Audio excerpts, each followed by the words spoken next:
บายดีก็น้อยนางบุญทวีธนาศักดิ์เป็นนักศึกษาครูสมาธิ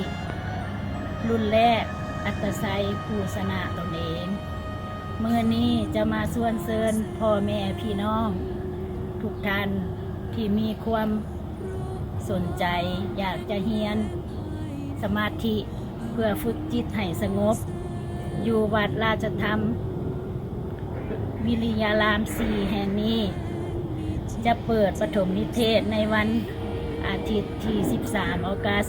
ภาคภาษาไทยโดยที่ขน้อยเองเคยได้เรียนจบหลักสูตรครูสมาธิและผ่านการเดินธุดงค์ขึ้นดอยอินทนนท์มาแล้วมีความรู้สึกรอบคอบและความอดทนอดกั้นจิตใจสงบกว่าเก่า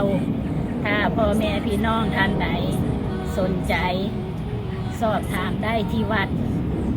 ขอขอบใจสบายดี